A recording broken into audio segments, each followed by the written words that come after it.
So your provider said that you got a big baby in there. What do you do now? Today, I'm going to tell you what you can do, what your provider should be doing, and how you make your best choices moving forward. So often online, I hear people saying, oh, your provider said you had a big baby, but you could have just waited. But I'm here to say you got to make a choice based on a lot of different factors. I've been a nurse since 1997. I have 20 years of labor and delivery experience, and I have seen this conundrum so many times. So I'm excited that you're here. I think you're going to really find this information helpful. Most often, a big baby is found a couple of ways. First off, when they measure your belly with that tape measure, it might be measuring large. And so they might order an ultrasound, or they might have ordered an ultrasound for something different. And then they find out that your baby is measuring big. Now, first off, that tape measure thing, it really is our best indicator. Some of you might be saying, I've only had, a couple of ultrasounds during my pregnancy, but all of my friends are having multiple ultrasounds during pregnancy.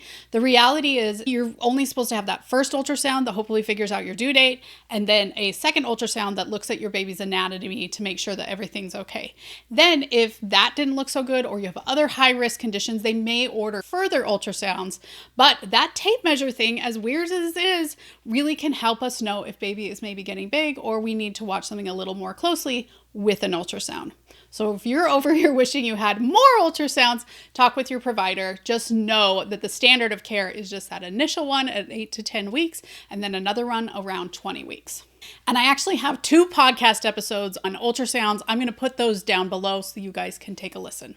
Okay, so we progressed beyond the tape measure. They've ordered an ultrasound, and baby looks big on the ultrasound. So what the heck does that mean? First off, you got to remember that babies come in lots of different sizes. If you were to go look at a kindergarten classroom where all of those kids are 5, you'll realize that there are kids of all different heights, all different weights. We all grow at our own level. Now, those first 10 weeks, babies actually grow exactly the same because it's just a certain number of cells, which is why they can do the ultrasound dating before that point so accurately. But once we get, into your 3rd trimester, things really vary. And the bad news, ultrasound technology just really has not caught up. Depending on the ultrasound machine and the tech, this can vary for 1 to 2 pounds different. So let's say they say your baby looks like it's 9 pounds and you're 38 weeks. That means that your baby may be more like 7 or 8 pounds, or in the converse, it can be more like 10 or 11 pounds, which is a lot. When you think of such a drastic difference of a pound or 2 in something so small, the technology is not there yet. I am here begging the ultrasound people to make the technology better. I don't know why it's not better. I'm not in charge of that part, but I just want you to know that. However, a lot of people are like, well, then why did my provider tell me my baby was big and that maybe I should get induced? Because that's their job. Can you imagine if you got an ultrasound that showed that maybe baby was a little bit big? Your provider was just like, it's fine. Didn't tell you, and then you went on to have a giant baby and ended up having problems at delivery? Of course we want our provider to tell us what the ultrasound saw. The ultrasound is the test that they've ordered. This is what it saw. Then interpreting it as to what you should do is a whole other bag of chips. Now, there are a few different things that they can do. The first one I would say to my provider is, what do you think? Now, as a fun parlor trick, as a labor and delivery nurse, one of the things I loved to do was to put my hands on mommy's belly, which I always did in my initial assessment anyway, if it was okay with them, feel the baby and guess what I thought the baby's weight was going to be, and then see if I was close right at delivery, right?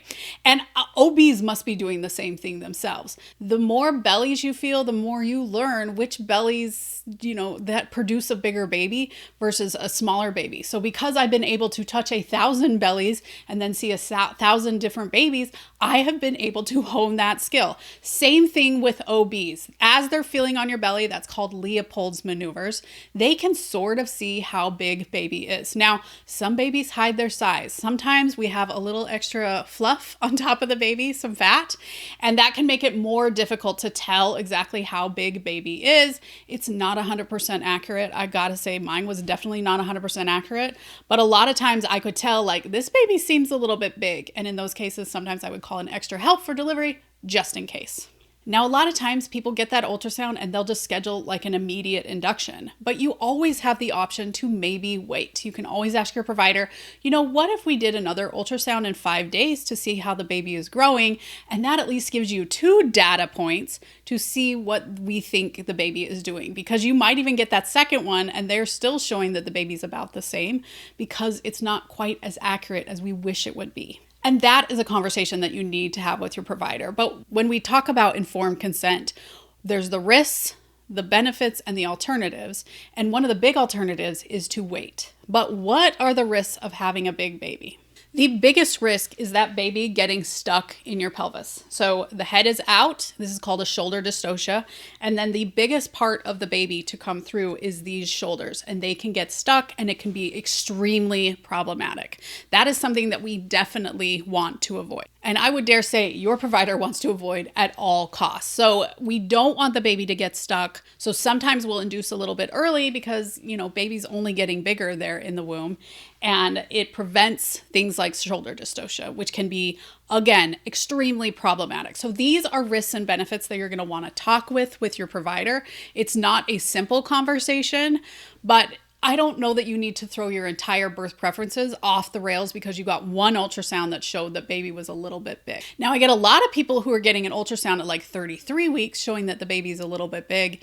And in that case, you have lots of time to maybe get another ultrasound and see how baby is growing.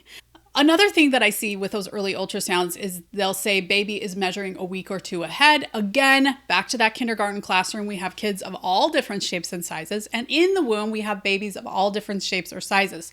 Just because your baby is measuring a little bit big doesn't usually mean that you're going to go into labor a little bit early. It just means that you have a taller kindergartner than some of the other parents in the room. And as a note, I don't think that baby size literally has anything to do with their size as an adult. My middle child was 9 pounds, but he is the 100% the skinniest, still the tallest of my kids. So sometimes baby's weight in the room doesn't correlate with what they're going to be when they grow up, just an FYI. Now, if you've already had a baby, I would also ask you, do you feel bigger? Way back in the day, I read a study that showed that moms know if they're having a bigger baby than last time. I have not been able to find the study since then, but I really believe that that's true. And it was always a question I would ask moms who'd already had a baby if they felt bigger than last time. And the other thing is, if you had a big baby last time, you have what we call a tested pelvis. So if you've already had a 9-pound baby, like your girl, I already know that a 9-pound baby can come out of my pelvis because I've tested it before. And those things can help you feel a little bit better about having a larger baby because you've already done it before. And in case your provider's not remembering that, you can always remind them, I already had a bigger baby, and see how that influences what they recommend. Remember, your provider is the expert in the room giving you advice so that you ultimately get to make the decision. And this type of decision is something that you should be making with your partner. So if they're not with you, I think I would definitely get them on the phone, tell them what's going on. You should be able to afford the time to talk with them to make the decision. And I love that you're getting prepared, but I got to ask, is your partner watching videos like this for making choices as you get closer to labor? A lot of times people want to get prepared together, but it's really difficult to manage those classes that are like Tuesday at 6 p.m. at the hospital. So I created the online prenatal class for couples to get both of you prepared together. I'm going to go ahead and put the link down below if you're looking to get prepared with your partner. So just a reminder, it's not a cut and dry thing. Baby looks big, we're just going to have a C-section, or we're just going to be induced. It is a conversation that you have with your provider. Making choices in labor and delivery is one of the trickiest parts about it. I have a whole video that I'm going to put that I think you guys are going to find really helpful. Thanks for joining us here on The Pregnancy Nurse, where we get you prepared, not scared, for your upcoming hospital birth.